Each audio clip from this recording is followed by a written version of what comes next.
Hi, I'm Robert Rodriguez, and you're watching Up Late Austin. You're watching Up Late Austin.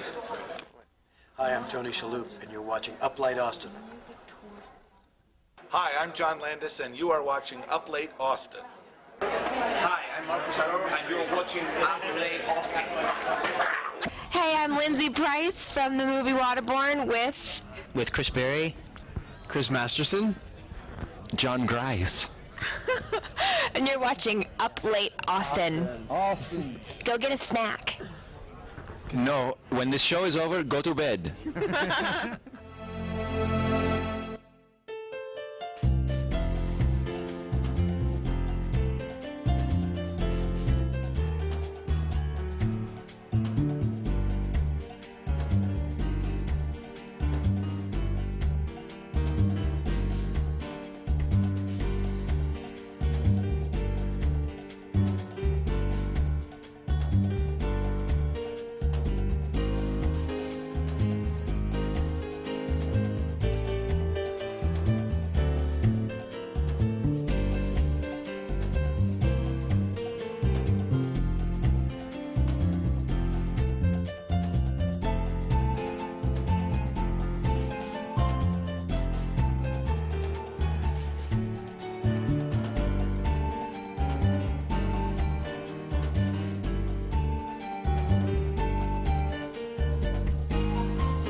Welcome, welcome. We have a great show for you tonight. Have a special guest, Scott Evans. I've had the pleasure to just be talking with him and listening to him play before we go on air. Really, really talented musicians, and I just thoroughly enjoy the fact that I live in Austin and I get experience great musicians like this on a weekly or almost weekly basis. So we're gonna do the usual. We're going to have him start. We're going to come back, do some interview, have him play some more. You're definitely going to get to hear a lot of his music. And also, more importantly, something that you might not get to hear a lot is just some backstory. And he's got some very interesting stories about his life. So we're going to get into all that just a little bit later. So whenever we are about to wrap up. Okay, so Scott's going to take us in. We're going to play about 10 minutes or so. Then we'll come back and do an interview. And without further ado, Scott Evans. Thanks, and good evening. I'm going to start with a song called Hard to Believe. It's about the American dream we're all chasing, and how some days it's kind of hard to believe it's going to come true. So I hope it speaks to you.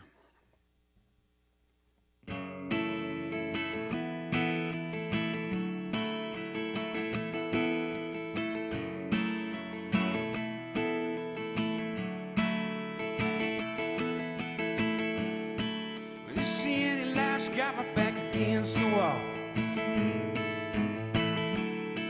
Such a white line between dreams and what we can't afford.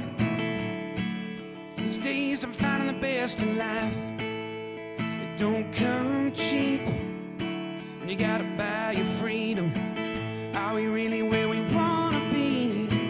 Gonna find myself a new life, far away from the noise and the city lights. Downtown, you won't see me around. Day's gonna come when I'm finally free of everything that's wrong with this American dream. She sometimes find it hard to believe. Oh, yeah, she sometimes find it hard to believe. Hard to believe. Days I doubt I could leave it all behind. And this American heart was never taught to be satisfied. For now I guess I should make the most of my time. Well, hell, I've spent years living this American life. Gonna find myself a new life, far away from the noise and the city.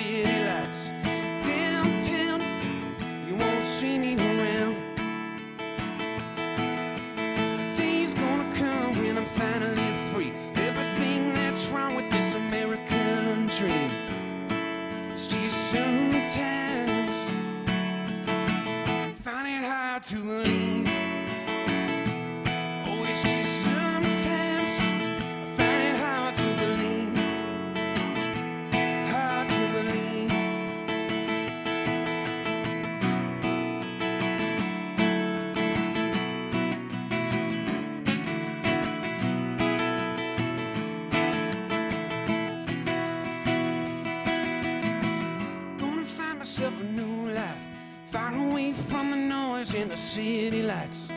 Downtown, you won't see me around.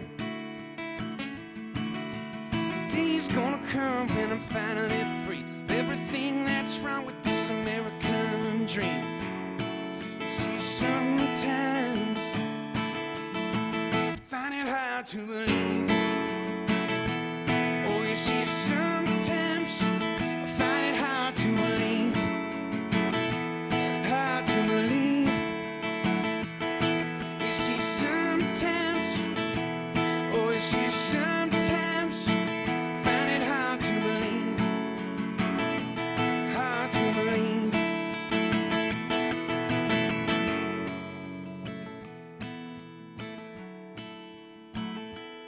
Oh, it's just sometimes I find it hard to believe. Oh, thank you guys. Hope you felt that. It's something I've lived in the American grind of just nonstop working to play and paying to play and all that. And I wrote that tune just thinking, when will I ever have a day where I'm free and not constantly in this sort of cycle or rat race? So that's where that song came from. I hope it hit somebody. You know, I'm gonna do another tune for y'all. This one's more of a love song. It's called "Don't Give Up on Love," and I feel like there's a lot of that going on today. There's a lot of people giving up on love. You see it everywhere in your life, actually. So I wrote this tune in hopes that maybe people would remember to hang in there, not give up.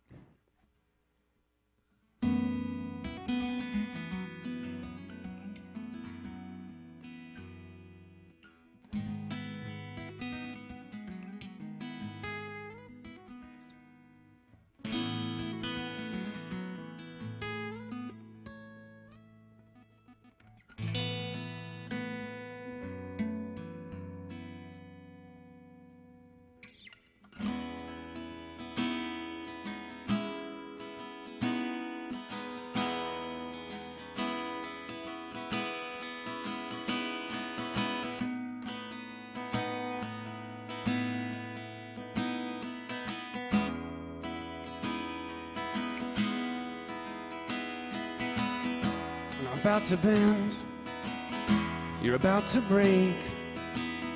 Is the pressure more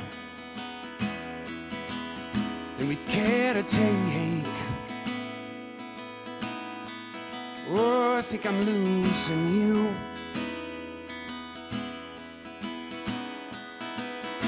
And what I gave, you wouldn't take. And is love still worth the price of heartache?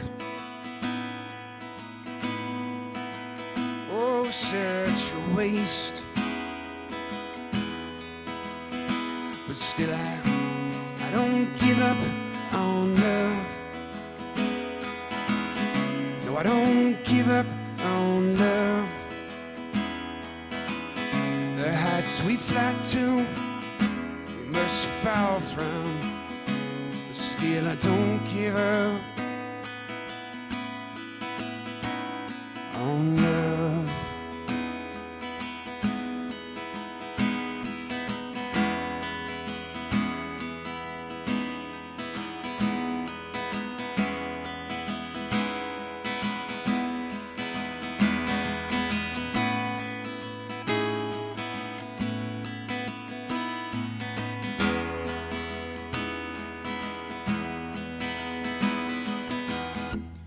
Pretend that I didn't make all those choices to keep giving my heart away.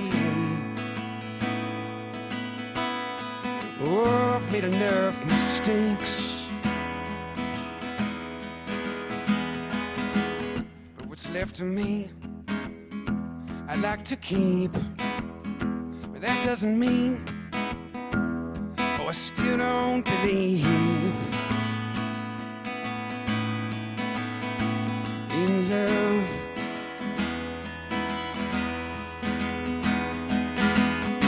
No, I don't give up on love. No, I don't give up on love. The heights we fly to, we must fall from. still I don't give up.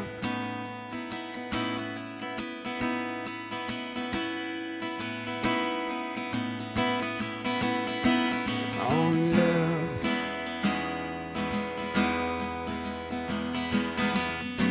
No, I'll never give up.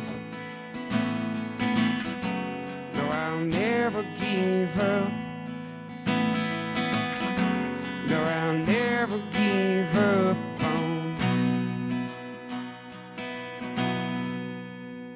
on love.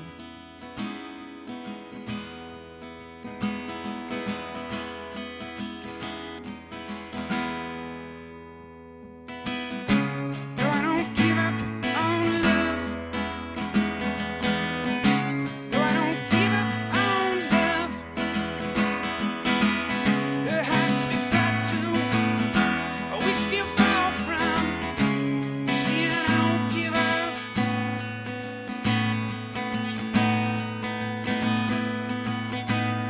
On love.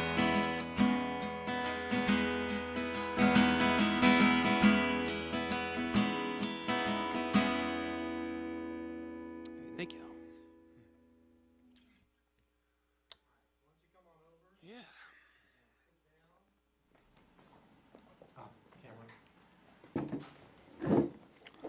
All righty.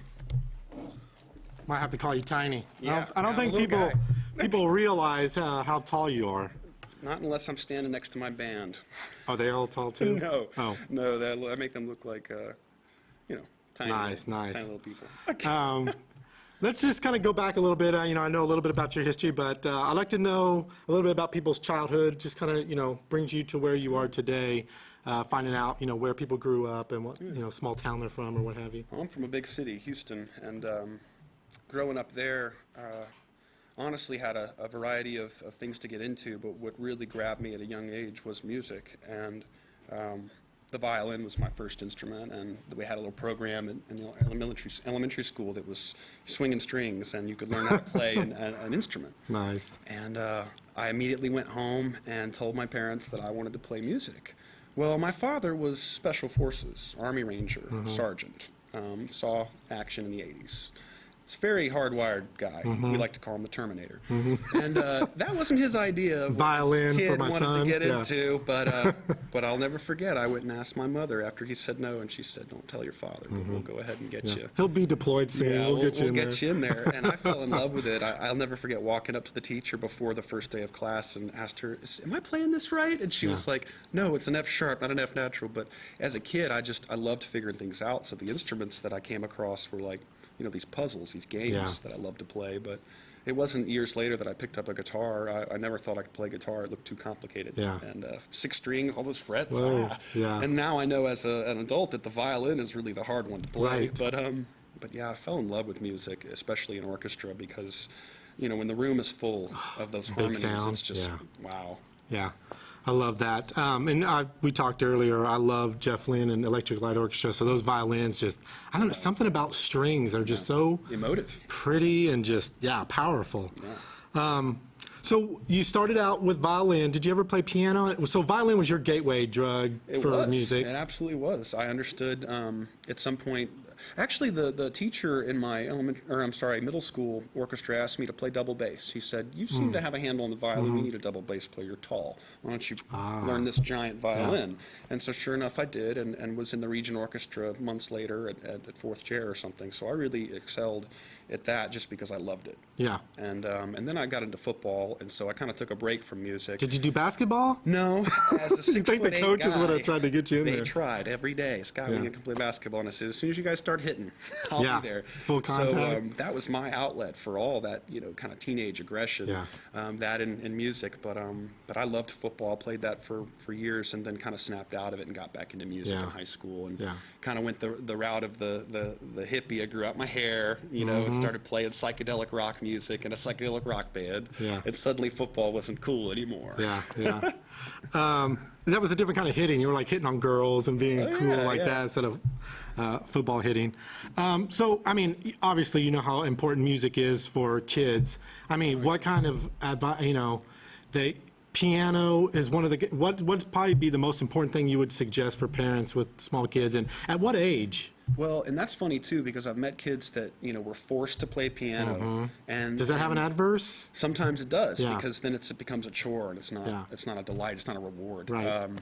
I remember getting into music, loving to do it. I wasn't ever, pushed or forced in any way, so it was really a pure choice. On the other hand, I kind of fussed at my parents and said, I wish you guys had started me on, these instruments or these languages at a young age. And, regardless of what I wanted to do, it would have been Right. great. I do see that kids that are in music, do better in school. Yeah. And I taught music for about 4 or 5 years in Houston before I moved to Austin when I was a teenager, and taught quite a few kids. And I'm telling you, there's something about connecting the dots musically. It kind of brings the room together, as Yeah. Lebowski would say. Yeah.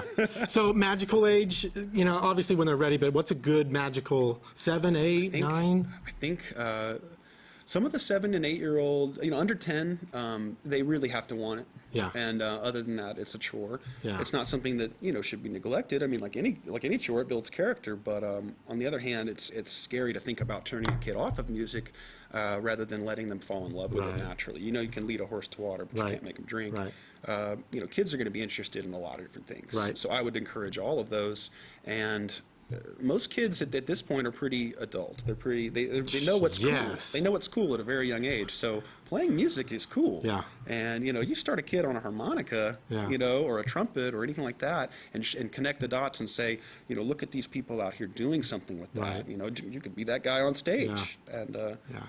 Well, my daughter's 7, and she absolutely loves me. I got to really get her. I got to get her.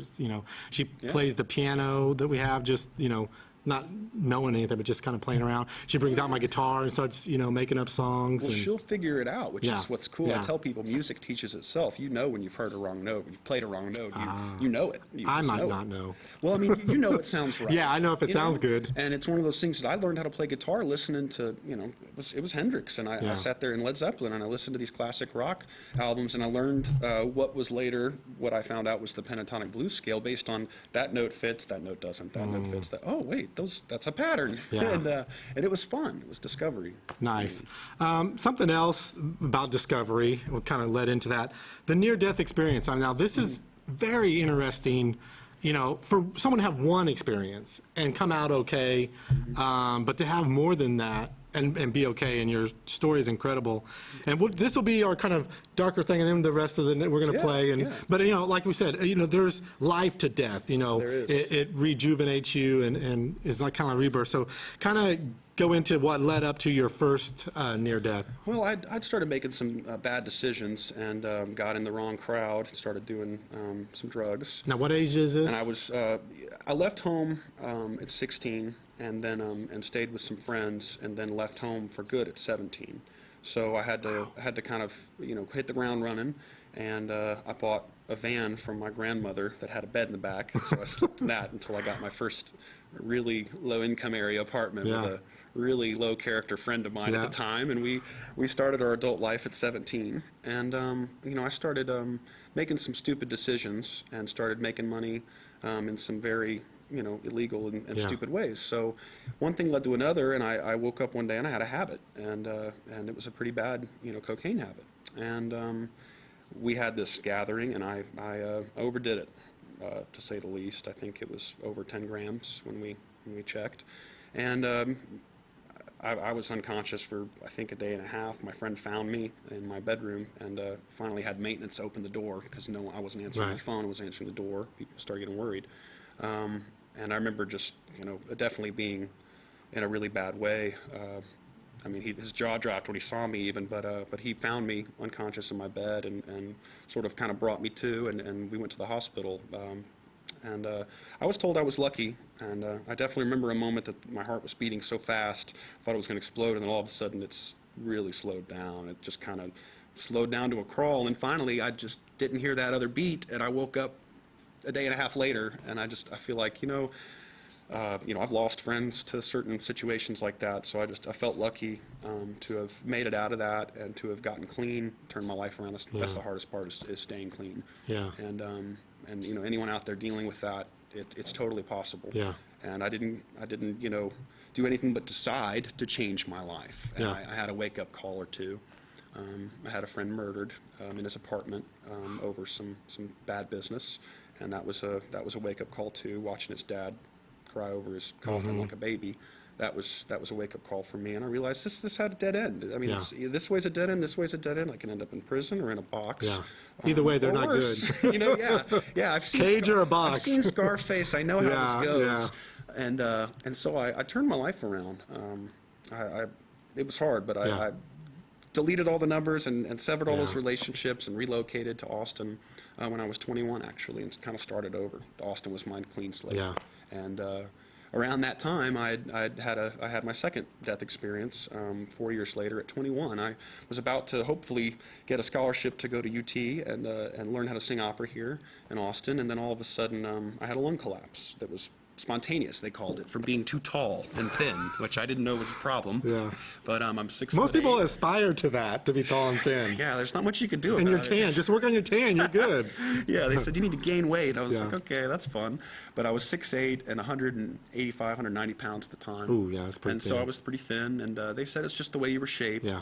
The worst part was I have this backwards body chemistry. I drink coffee and go take a nap, or give me Benadryl and I'm bouncing off the walls. But whatever they were giving me to prep me for surgery wasn't working, and I told them that. I said, I'm still here. Please don't start. And they said, this doesn't make any sense. So I think it was around 11 or 12 drugs later that my heart actually stopped, and I do remember that. It was like a bell went off. Yeah. And all of a sudden, it was like you took this picture of what you can see with your eyes, like this frame, and it just got further and smaller and further and smaller away, and there was nothing else around it. But I was still talking to myself. I was that voice in my head, that voice that thinks that it's you. That's what was still going. It was like, man, what's happening to me? I don't want to go. I'm scared. I want to stay. I wish I could have just done one last thing, one last human thing, and then all of a sudden, I got thrown back into that picture. It was almost like a roller coaster, right? Real slow, and then all of a sudden, zoom, wham! And I think that's when I think that's when they hit me with the defibrillator, which I read in the medical report that they did. And I woke up, I think a day later it was, and had this giant steel tube sticking out of my rib cage, reinflating my lung, and spent the next 3 days in hospital bed. Really shaken up. I think I mentioned when I came back too, it was like being a newborn again. And I looked at my fingers and hands and just kind of went, I'm in a body. This is so weird. And I had to kind of get re-familiar with this body that I'm in. But there was such a realization of the difference between me and this body that I'm in, because I felt it. I felt the difference. And it took me a while to relearn how to play instruments that I'd known how to play. I'll never forget the first thunderstorm I saw after that. It was so beautiful, I cried. And it was just one of those things where near-death experiences make you more alive. Yeah. And people in my life, they've seen that in me. They know that about me, and I have quite the reputation as trying to live life to the fullest. Because did you create a bucket list after this? I know apple juice was really like, oh my God, this is the best juice ever. Apple juice that I was given after that experience. I mean, I tell you, I'd never had anything like that. The first before. everything for the first month. It was the first everything. Yeah. And I was so emotionally charged. I just can't explain it. I was very emotionally sensitive. All of a sudden, everything had an energy to it. People had an energy that was just palpable, to the point where some people I couldn't be around. Yeah.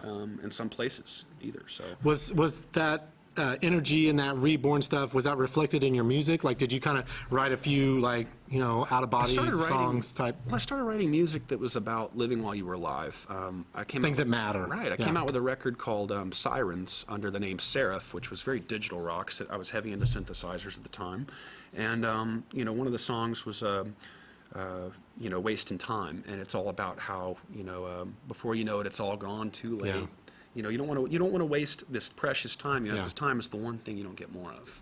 You can make more money, you can make more friends, you can certainly buy another house, but you cannot buy yourself more time. Right.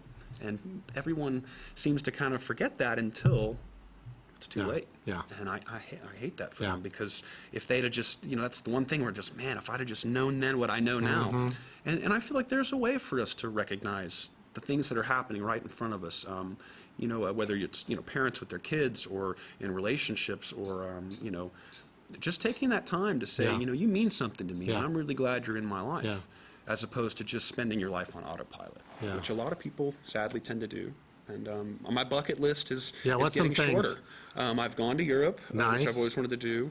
I've definitely given back in a lot of ways. I've been a landlord for about 5 or 6 years now, and for the first couple of years mainly dealt with musicians and social workers, and really worked around their budgets, worked around their schedules, and half now, half later, just I'll get you a home. Yeah. And so my impact on other people is kind of the most important thing. As far as at this point, I've had a lot of thrills and had a lot of fun, and done a lot of things. So my bucket list now is a lot more oriented about what can I do while I'm still here that'll make some sort of positive impact. And there's only so much we can do in a day. So an encouraging word, an encouraging conversation, it moves mountains. You just don't even realize. And you just played right into what I'm about to say. I would really want you to play Hallelujah. Yeah. That song moves me. Yeah. And then also on the bucket list, now you can cross off being on a cable access show. That's very true. That's very true. So I know that was probably pretty high on there. Yeah. No. Okay, so let's have you play, maybe 3 or 4 more songs. Yeah. We're at about 10:30. We go off at 11, so I definitely want people to hear some of your music. So go ahead and get ready, and Will do. Oh yeah, and where are you playing next? And we're going to put up some I'm working tags on a while you're record playing. at a new studio called Windy Hill Studios with Darren DeBray, and he's built this massive studio. Nice. And they got a write-up in Mix Magazine already, so great facility. Hoping that I'll have Andre Moran kind of help out too. He's a fabulously talented producer, guitar player as well. And just trying to focus on making another record. I've been talking to Matt Noveski from Blue October for the past 2 years, and I think this year could be the year we decide to get together to make a record. At this point in my career, I've played a lot of gigs over the past 10 years. Yeah. And I've toured, and I've made a couple CDs, and I've been offered a record deal by Capitol Records. But honestly, that was a terrible deal, and I hate to say that's right, but most record deals today are pretty bad. Yeah. And at this point, Good for the company, though, the record great company. for them. I mean, you've got to spend the rest of your life maybe paying them off because they sat on the record. Yeah. But the point is I'm kind of figuring out as I go that, trying to work with people in the business that, pitch music for movies and film. I really would love to get one of my songs in a film for so many reasons. And then, the viral networking, the grassroots thing with fans. That's huge, and word of mouth, making an impact on somebody to where they actually tell their friends, you've got to hear this guy. He's going to contribute something to your life. So that's what I'm hoping for. I've done a couple of charity gigs recently. One of them broke my heart. It was for an infant dying of leukemia. And then I think I'm doing an animal rescue benefit in Georgetown soon, actually. That's coming a month. But benefits have really been where I've been at the past couple months. We did South by and did that full band and had to play for free. But, it's one of those things where you're just trying to share your music. And it's all pro bono anyway. Yeah. Well, after you do some songs, we're going to come back and talk about what it's like to be a musician in Austin, talk about your previous bands and bands you've played with and all the music industry stuff. We'll definitely dive into that. But let's get to some music. He's going to walk over there. I'm going to grab behind the cameras. Again, Scott Evans.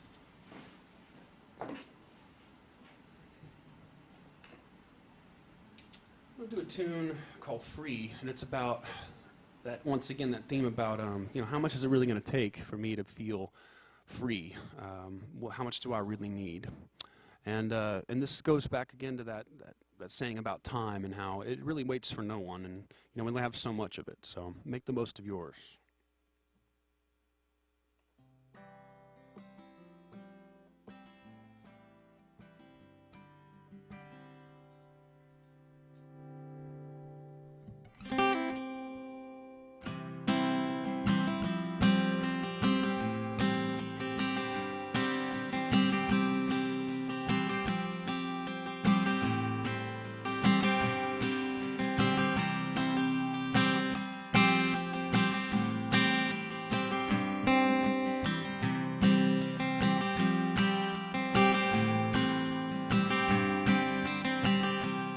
They say time waits for no one, but you're thinking it'll wait on you while you weigh out your options, like some exception to the rule. Then you look back one day and you realize what a sad surprise. Time say. Safer than to just pretend and tell yourself again and again, maybe someday. But I'm still tired of waiting, of scrapping and saving up for the chance to buy more than a glance of what my life could never be. Free, gonna be free, yeah. But how much do I need? Gonna be free, gonna be free, yeah. 'Cause I'm lost in this American dream. Well, even the man does his part.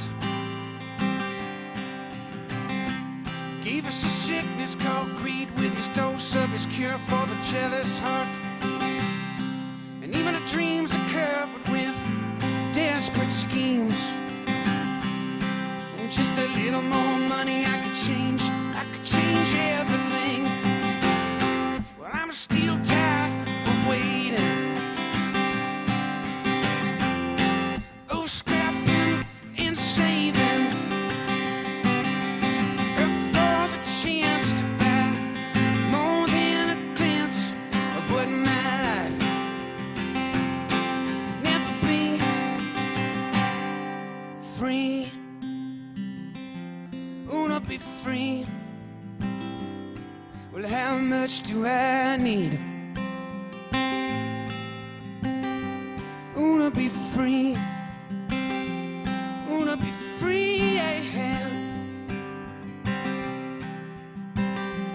Wanna be free, wanna be free, free, yeah. How much do I need? Wanna be free, wanna be free, yeah. 'Cause I'm lost in this American dream. Wanna be free. Thank you, guys. That's a common theme I seem to write about a lot with, that desire for freedom in this American culture we're living in, and it seems to come out a lot in the writing lately. I'll do another tune for y'all. I'm going to do a song called Get Low, and this is a newer song that I wrote about that feeling about, sometimes feeling like you're in a game or a maze that you've already played or run. And that longing for home, whatever that is, wherever that is, this tune kind of came from that. It's on my heart lately, so I'm going to play it for you.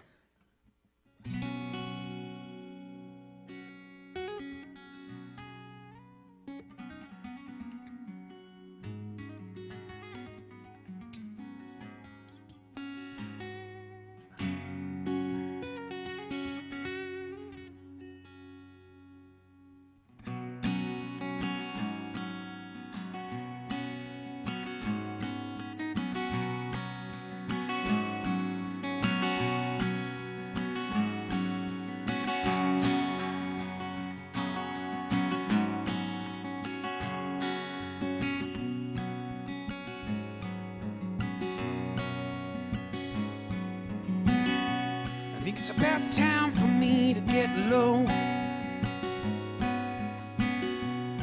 There ain't nowhere in this world I still wanna go. And I know I'm too young to feel this damn hold still. I think it's about time for me to know what's under your curtain was waiting for me on the other side. 'Cause I'm losing my footing on a steep ledge never really wanted to climb.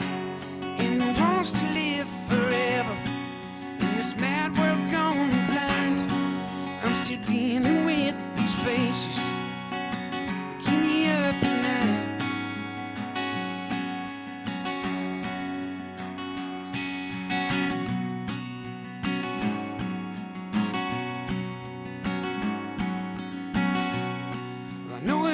to me and I have to stay. But these days I feel I'm in a maze, a game I've already played. Don't you cry for me when my work is through, 'cause I'll be smiling when you see me all too soon.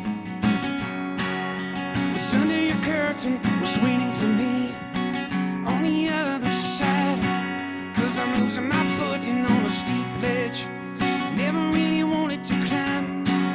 And who wants to live forever in this bad world gone blind? I'm still dealing with these faces that keep me up at night. They keep me up at night.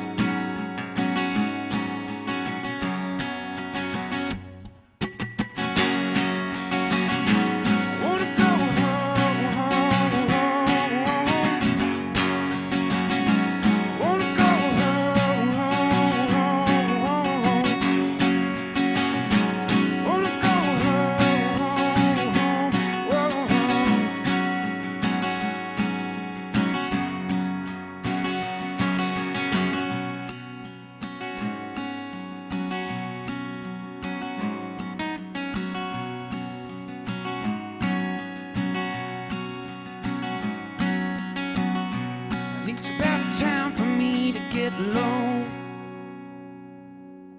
Thank you. Thanks, yo. I don't know all the words, but I'll try it. I could try. I'll try anything once. Let me do an original tune here. I'm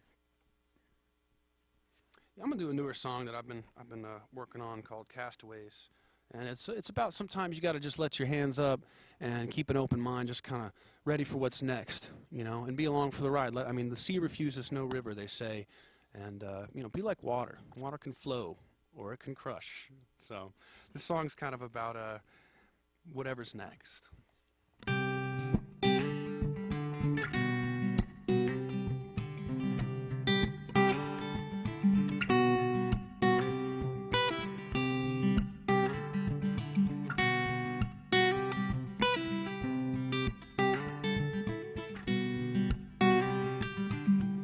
So many loves I learned to cast away. These days I tend to look back. The memories haunt me like a ball and chain. Breathing through these little panic attacks. Keep your hands up, keep an open mind. A reason, a season, forever, who knows but time. In a sea of change, we're bound to make a few mistakes.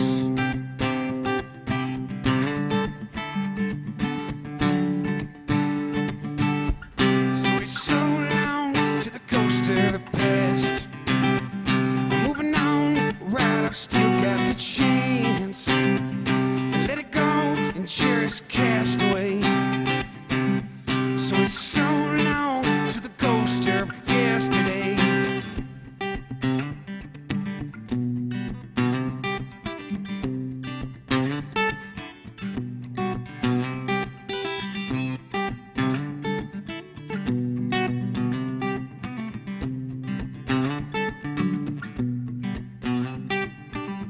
Well, I hear there's sunshine on a spotless mind, but when I let it all fade to gray, and every scar, though it leaves its mark, it makes me who I am today. Keep your hands up, keep an open mind. A reason, a season, forever, who knows but time. In a sea of change, we're bound to make a few mistakes.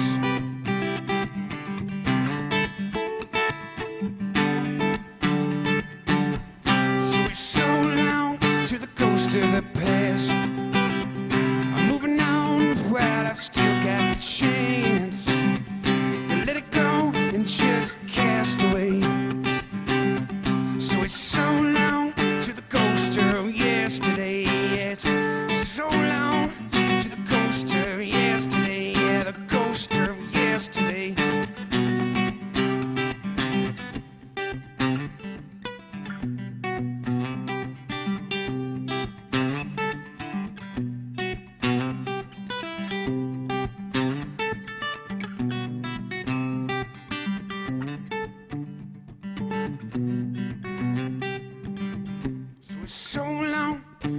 ghost of the past. Moving on, where I've still got the chance to let it go and just cast away. Yeah, it's so long to the ghost of yesterday. It's so long to the ghost of the past. Thank you, guys. Nice. Come on over here. Let's wrap this up. All righty. Being from Austin, or living in Austin, being a musician in Austin. Only been here 9 years. I can't claim to be from here. So Well, yeah, that's why I changed my mind. Being a musician in Austin, blessing or a curse? I think it's great. I've met some of the most talented people in the world in this city. Yeah. And I hate to say this too, some of those talented people in the world in this city starved to death. And that's something that I know all of us kind of really wish were different. Yeah.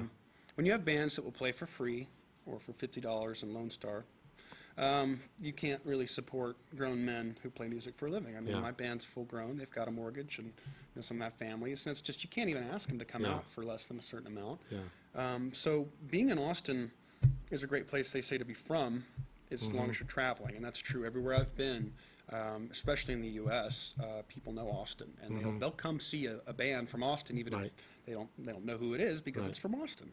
So it's great to be here. It's just, it's hard, too. And I don't even want to use the word competition, because honestly, everyone I've ever met that's extremely talented in the city inspires me. Yeah. And move me. I love to listen to certain artists in this town do their thing. The competitive aspect comes into there are only so many paying gigs that pay really well. So you've either got a great gig lined up with a built-in crowd and a great guarantee, or you're pulling in a bunch of your fans. And there's only so many times you can do that a month. You can't expect all of your fans to come to every show you play Yeah. if you're playing 5 times a month. Right. And we did that. We used to play 3 shows a week. We did that for years. And I never asked anyone to come to the shows unless it was a CD release. And it was all about building a fan base. And touring was great, but we had to do it over and over and over again to keep the Right. momentum up. And it's a big country we live Yeah. in here. We could Yep. fit 3 Englands into Yeah. Texas itself. So it's a little harder to tour this nation. And I like to go to England once a year and play over there. They really like songwriters over there. Yeah. Some of our gems here, like James McMurtry, goes over to Germany and goes over to Europe and does really well. Nice. And it's amazing, because I think he's kind of, I think he's overlooked here. Yeah. And he's one of my songwriting idols, and he's hugely celebrated outside of his hometown. Yeah. They say no prophet's ever welcome in their hometown. Well, I start to think that. But Gary Clark, I've gotten to hang out with him a couple times, and I've been in awe of his career. Yeah. And I ran into him at a bar the other week, and I said, "Weren't you just with Eric Clapton and John Mayer and all these other dudes at the Rock and Roll Hall of Fame?" He's like, "Yeah, that's cool." I mean, he's so real and down to Yeah. earth. Oh, Gary Clark Jr.? Yeah, Gary Yeah, Clark Jr. yeah. He's a great example of how that guy played in Austin for 10 years, and when I moved here, I caught a show of his at Antone's, not knowing who he was, and he was pretty tired then. Yeah. I mean, he'd been playing a long time. He didn't give He's up. on my bucket list, by the way, to Well, come out here. So maybe you Yeah, can put that in a would good be word. really cool. I would Be cool to love get him 'cause on that, board it's such a here. good Austin icon Yeah. to sit down and do an Austin thing like Austin Cable Access. But it wasn't until Gary Clark made it out of Austin that his success really took off, and all of a sudden, in Austin that responded. So it's one of those things where I feel like Austin's infrastructure, their industry, their music industry, really isn't really up to par with Nashville and L.A. and New York and London, where there are people that are in the music business who know how it works, who know who to introduce you to. Right. On the other hand, talent does speak for itself.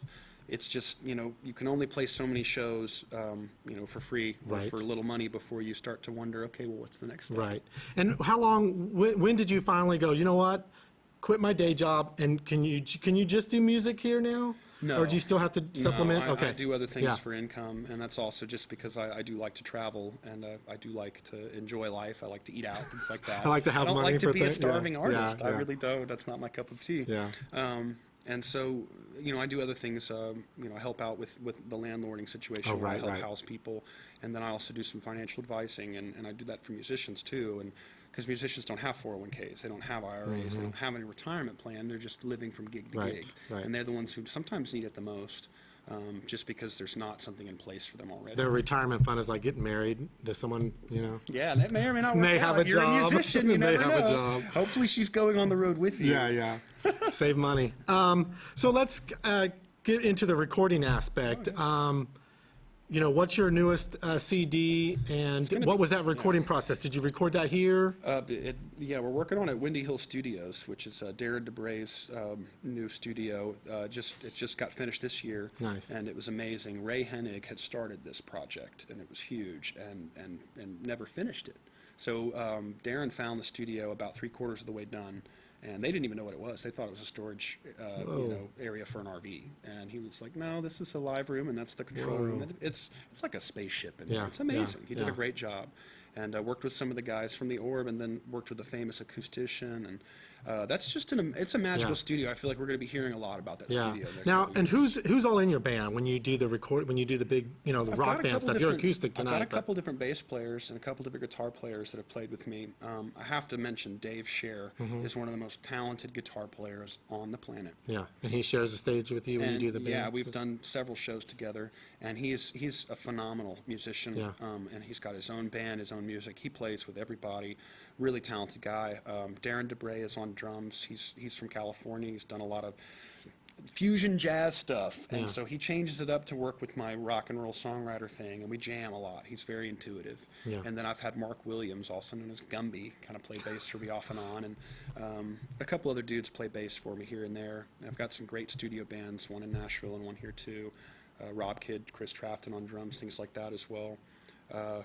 Was really fortunate to make a record in Nashville the other year with this really amazing producer who had done some big projects and who really saw something, I think, in me. And we made a record that I think is beautiful, even though it doesn't sound like I sound live, because we play rock and roll live, and we like to jam. Yeah. And this CD that is on my website, ScottEvansRock.com, A little bit more clean. It's way more subdued and sort of, you know, it's industry friendly. Polished, And, you know, the producer kept mentioning, you know, Ed Sheeran and Passengers and things like that to kind of as a style. I like to make a lot of different kinds of music, so it works for me. This next CD is going to be called Ghosts, and it's really about, you know, that song's going to be on it. A couple of songs about the past and kind of moving forward and letting that go too. So nice. So when you write the song, what's the process? Do you have a thing like what can I sing to this, or do you write lyrics and like put music? Does it vary? Lyrically, I'm in the middle of something else. I'm doing something else. I'm cooking, I'm cleaning, I'm whatever. And all of a sudden, I'll get a line stuck in my head. And I'm like, okay, I need to go write that down. You know, Van Zandt from Skynyrd said, if you can't remember it, it's not worth remembering. Don't write anything down. But I have to write it down. And songs are kind of like, to me, a sculpture. You start with this idea, this kind of hunk of emotion, and then you carve it into something that really starts to take shape and meaning. And it guides itself in a lot of ways. I mean, something sounds right, sounds like it wants to go here, or it doesn't. But lyrically, I'm very, you know, infrequent about writing. Lyrics are special to me. Music I can write any day, all day long. If you give me a mood, I can sit down on a number of instruments and play you that mood, and just anything, come up with something on the spot that feels that way, because it's all intuitive for me. But lyrics, that's really where you're telling a story. And a story has to be experienced. They say poetry, which, you know, great lyrics are poetry.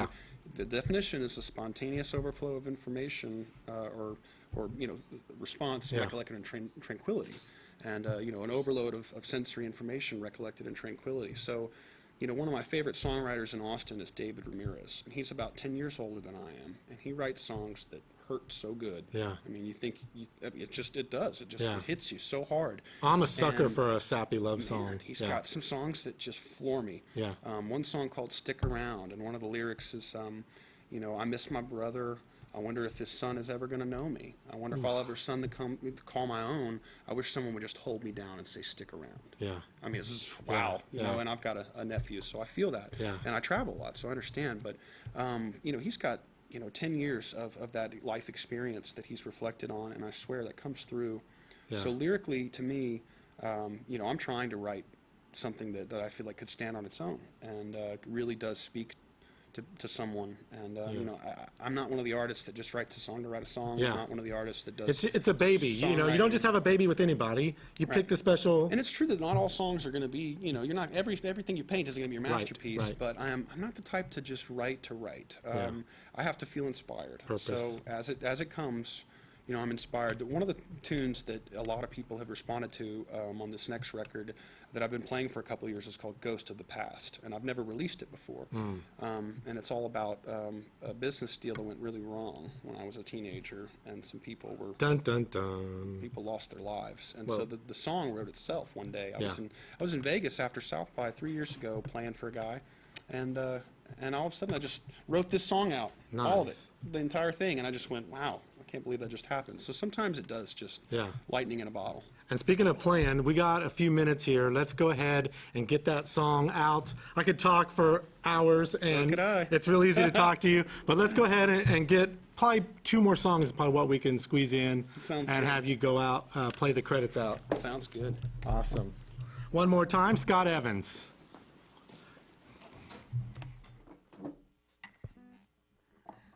I think I'm going to do that tune, Ghost of the Past.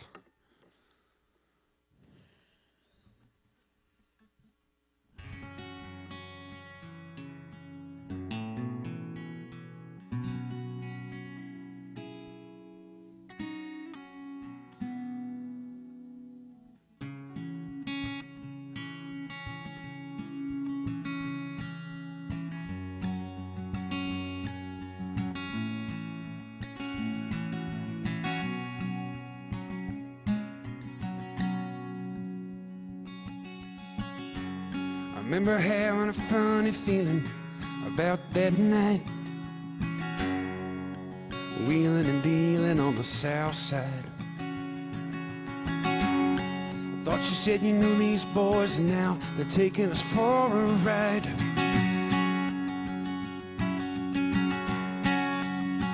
Don't you vouch for nothing. Save his hand on a pistol slide.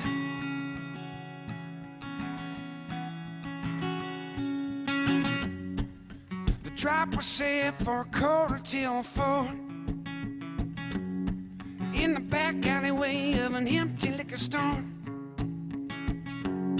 No one around for miles, save the boys in the shadows waiting for.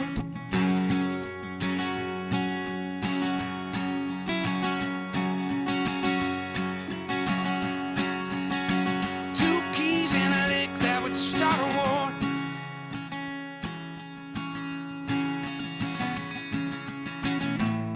She said, baby, baby, don't you go out tonight. We have more than enough and we can live just fine. She said, baby, baby, this just doesn't feel right. And if you don't come back by the morning light,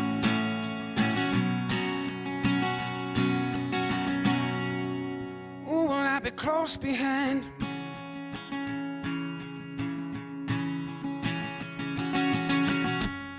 The suitcase in his hand seemed a little light. When it was time for counting, I knew someone was gonna die tonight. You can always tell when their eyes start moving from side to side. And when the gunshots ring out through the night,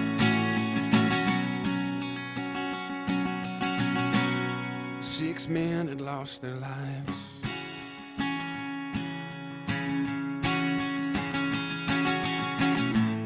He said, save me, I don't want to die tonight. And I looked at the blood running from my best friend's side. And I pulled the trigger, but only in my mind. And I said, this had better be the end.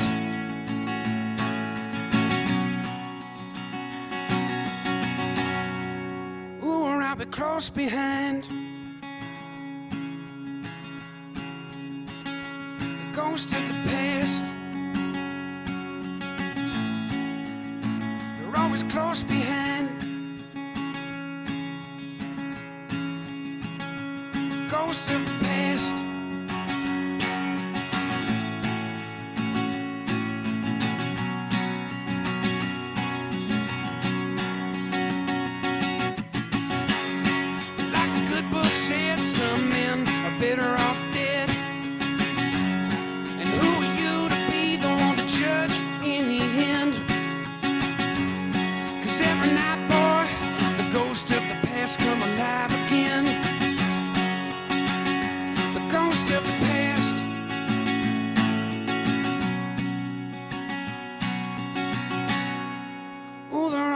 close behind.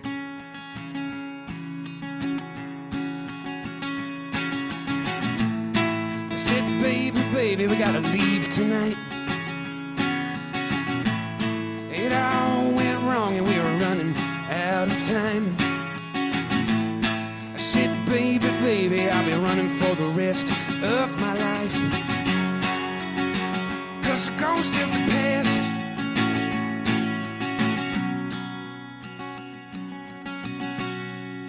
oh, they're always close behind. Ghost of the past oh, they're always close behind. Ghost of the past.